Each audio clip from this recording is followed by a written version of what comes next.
Pardon, il s'agit de Yana Feujram. Bonsoir, Yana. Bonsoir. Bonsoir. Merci d'être notre invitée ce soir. Merci. Alors, on vient d'entendre un peu une maman qui parle de sa candidate de fille. Oui. Pas manger, c'est pas vrai.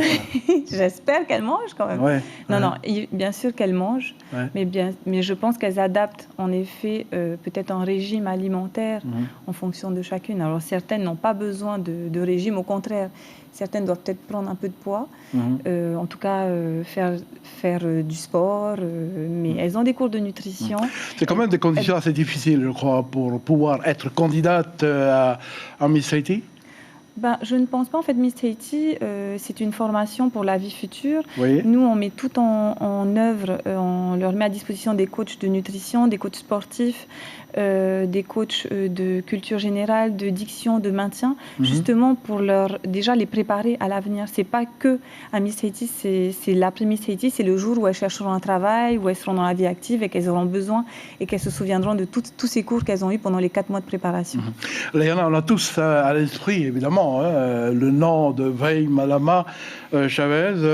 Est-ce que vous avez senti chez ces demoiselles une espèce de crainte, de trac ou quelque chose qui réfrène un peu les désirs de se présenter? C'est vrai qu'on a eu moins de candidates libres cette année.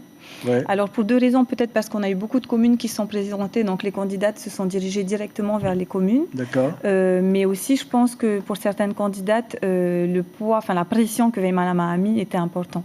On a eu pendant le casting certaines jeunes filles qui nous ont dit qu'en effet, Veille Malama avait mis la barre un peu haute, donc elles se sentaient peut-être pas à la hauteur.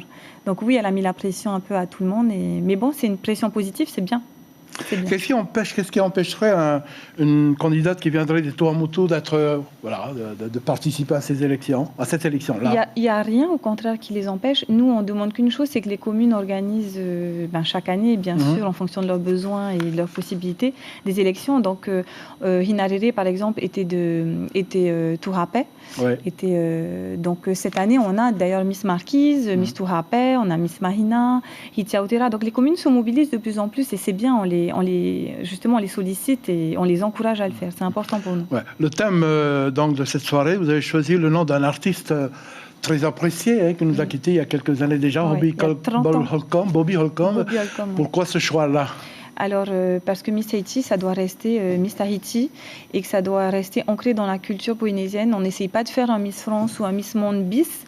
On essaie vraiment d'avoir notre propre identité, donc de faire notre élection à notre image. Et c'est important pour nous de rendre hommage à des personnes comme Bobby qui ont su mettre à l'honneur la musique, la culture, le chant polynésien. Bobby est précurseur dans ces domaines. Il a, à travers ses peintures, dessiné, il a fait apparaître des légendes polynésiennes. Donc c'était vraiment important pour nous de le mettre en avant. Et puis il fête bientôt les 30 ans de sa mort parce qu'il est décédé en 1991. Léana, merci bien. Merci d'être venue nous voir. Merci. Et rendez-vous.